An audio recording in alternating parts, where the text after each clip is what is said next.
अंश, हमें तो कोई दूसरा रास्ता दिखाई नहीं दे रहा है। अब तुम ही बताओ कि हमें क्या करना चाहिए। मैं नहीं जानता चाचू, लेकिन ये मुझसे नहीं होगा। मेरी मानिए तो हम सब चल के मोहना को बोल देते हैं कि मुझसे ये शादी नहीं होगी। हम ऐसा नहीं कर सकते ना अंश। तू इस बात को क्यों नहीं समझ रहा है बेटा?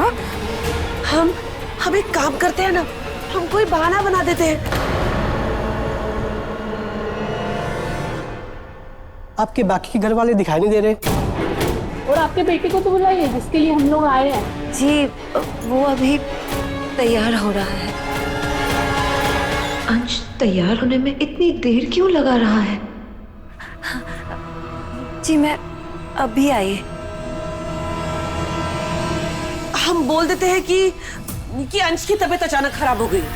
लेकिन चाची, उससे सिर्फ आज का स्वयं वधु कैंसिल होगा। कल वो कोई और लोगों को लेकर आई था। नहीं, हमें इस नाटक को अभी इसी वक्त रोकना होगा।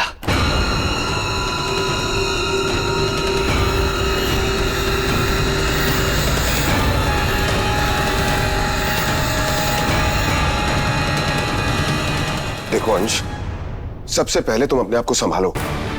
हम तुम्हें शादी करने के लिए नहीं कह रहे हैं और ना ही ऐसी नौबत आएगी। बस किसी भी तरह से आज जो कुछ भी हो रहा है उसे संभाल लो।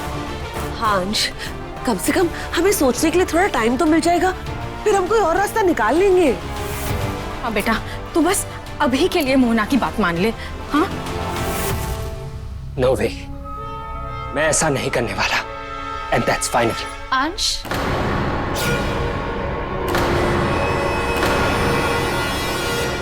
क्या हुआ अंश? तुम अभी तक तैयार नहीं हुए?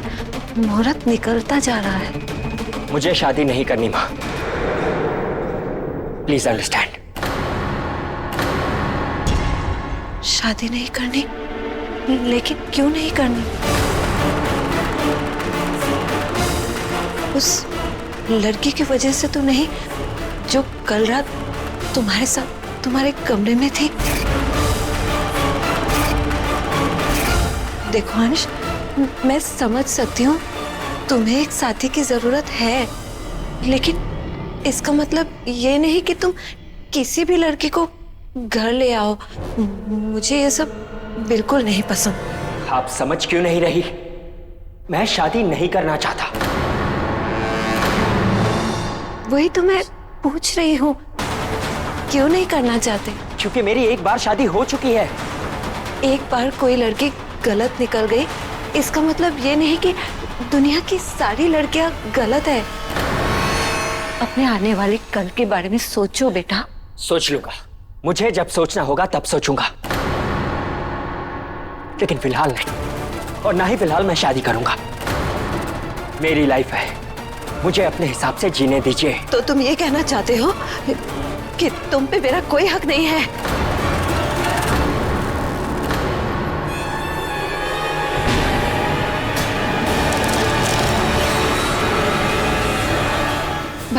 भाभी बहन के नाखून बाहर आ गए। मैं तुम्हारी माँ हूँ, मैंने तुमको जन्म दिया है, तो क्या मेरा कोई हक नहीं बनता कि मैं तुम्हारे भले के बारे में सोचूं? मैं अपना भला बुरा सोच सकता हूँ, बच्चा नहीं हूँ मैं। तो क्या इतने बड़े हो गए हो कि अपनी माँ की बात मानने से इनकार कर रहे हो?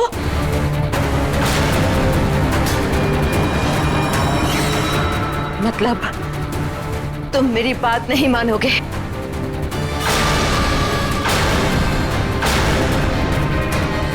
मोना, तुम गलत समझ रही हो। अंश के कहने का मतलब ये नहीं है। तो समझाइए, क्या मतलब है? दरअसल वो अंश ने शादी के बारे में सोचा नहीं था ना, और इतने सारे लोग अचानक रिश्ता लेकर आ गए तो वो बस थोड़ा सा घबरा गया, और कुछ नहीं। शादी एक बहुत बड़ा डिसीजन है, उसके लिए मेंटली प्रिपेयर होना पड़ता है। अंश शायद प्रिपेयर नहीं है, उसे मौका नहीं मिला ना, इसीलिए। और तो और अंश के पास शुभ अवसर पर पहनने के लिए अच्छे कपड़े भी नहीं है। वो क्या है ना कि हमें पता नहीं था ना कि आप स्वयं वधू रख रही हैं, तो हमें तैयारी करने का मौका ही नहीं मिला। तो इसका मतलब अंश को अभी शादी नहीं करनी है, लेकिन शादी से तो इनकार नहीं करेगा ना? मतलब बाद में तो करेगा ना? हाँ बिल्कुल करेगा। माँ क्या? अंश तू करेगा ना शादी? बोल देना एक बार। हम बोलो ना। बोल देना बेटा। होना। हाँ, मैं शादी करूंगा। क्या?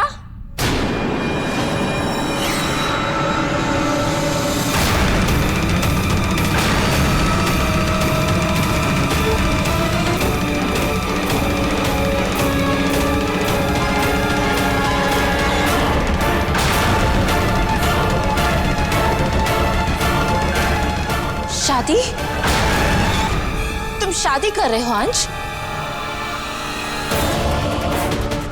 जय हो मैया की!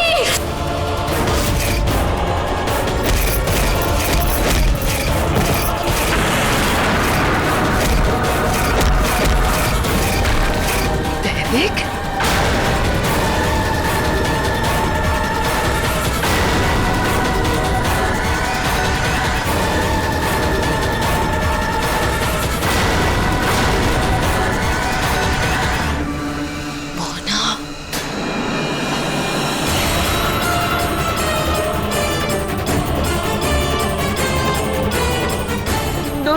No fighting. पिया ऐसा मत करो पिया। पिया मोना को कुछ मत दिलाओ पिया। मोना, तुम तो बड़ी हो ना, तुम समझदारी दिखाओ। देखो सारी तैयारियां हो चुकी हैं। अविनाश, अगर इन दोनों की लड़ाई शुरू हो गई तो इन्हें कंट्रोल करना बहुत मुश्किल हो जाएगा। डार्लिंग, अब भाभी डार्लिंग, रुक जाओ ना प्लीज।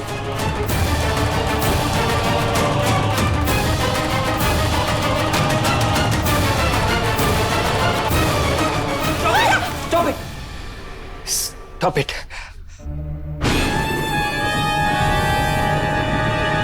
रुक जाइए। मुहूर्त का समय निकलता जा रहा है, जल्द से जल्द नीचे आइए।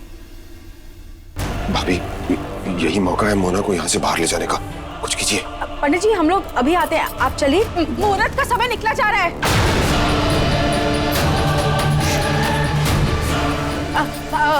मोहना दीदी, आपने वो पंडित जी को बुलाया था ना, मेहमान आए हुए, मुहूर्त का समय निकला जा रहा है। चलिए नीचे चलते हैं, मेहमान इंतजार कर रहे हैं ना। क्या करें अंश, छोड़ो मुझे। पिया प्लीज मेरी बात सुनो, मेरे साथ चल। इस टाइम को मैं छोड़ूंगी। आइए, नीचे मेहमान इंतजार कर रहे हैं ना। आप चलिए चलिए चलिए मोहना दीदी, आइए। चलिए। अरे अविनाश, क्या कर रहे हो अविनाश? टेंशन वाला माहौल है और आपको रोमांस सूझ रहा है। मैं? चलो जी, पंडित जी आए हैं। नहीं, ऐसा नहीं हो सकता। हमारी लव स्टोरी शुरू होने से पहले खत्म नहीं हो सकती। हम ऐसा नहीं होने देंगे, अपनी मोहब्बत को इतनी आसानी से नहीं जाने देंगे। वो एक्चुअली अभी डैड का कॉल आया था, वो कुछ अर्जेंट काम में फंस गए, थोड़ा लेट हो जाएगा। नो प्रॉब्लम, हम वेट कर लेते हैं। नहीं, अरे प्रॉब्लम कैसे नहीं है। और आप सर जी को जानते नहीं है। सर जी जब एक काम उठाते हैं ना तो वो उसमें इतना बिजी हो जाते हैं, इतना बिजी हो जाते हैं कि उनको पता ही नहीं चलता कि शाम है, रात है, दिन है, पता नहीं क्या है। तो हमको नहीं लगता कि वो रात तक आएंगे। और वैसे भी आप लोग इतने बड़े लोग हैं, इतना बड़ा बड़ा अस्पताल है, उसको मतलब देखना है ना, तो बेहतर होगा अंकल जी आप लोग जाइए। नमन, हाँ बेटा, मुझे सावी बहुत पसंद आई। आई थिंक तुम दोनों की जोड़ी बहुत अच्छी रहेगी। अंकल जी एक मिनट, अगर आपको मिठाई खाने का शौक है तो शौक से खाइए, लेकिन खुशी में मुंह मीठा करने का शौक मत रखिएगा। क्यों? क्योंकि अंकल जी ऐसा नहीं हो सकता। क्या नहीं हो सकता? ये रिश्ता। क्यों? क्योंकि अंकल जी हमको ऐसा लगता है ना कि शादी एक बहुत बड़ा फैसला है और अभी ये दोनों एक दूसरे को जानते भी नहीं है, पहचानते भी नहीं है, और इतना बड़ा फैसला बिना सोचे समझे ऐसा कर लेना हमको नहीं लगता ये ठीक बात है। क्यों, हम गलत लग रहे हैं? हम तो बस इतना ही कहना चाहते हैं। I think is right dad. देखो, अरे हम तो हमेशा राइट होते हैं। सावी, आई थिंक हमें कुछ वक्त साथ बिताना चाहिए ताकि हम एक दूसरे को जान सके, समझ सके। मतलब कि हम दोनों बाहर जा रहे हैं ताकि अकेले में कुछ बात कर सके। बाहर?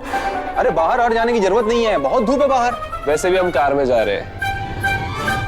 Uncle, I hope you don't mind. हाँ बेटा, तुम दोनों जाओ, मेरे पास नमन है ना। हाँ, आप नमन के साथ बैठिए। I'll catch you later. Yeah.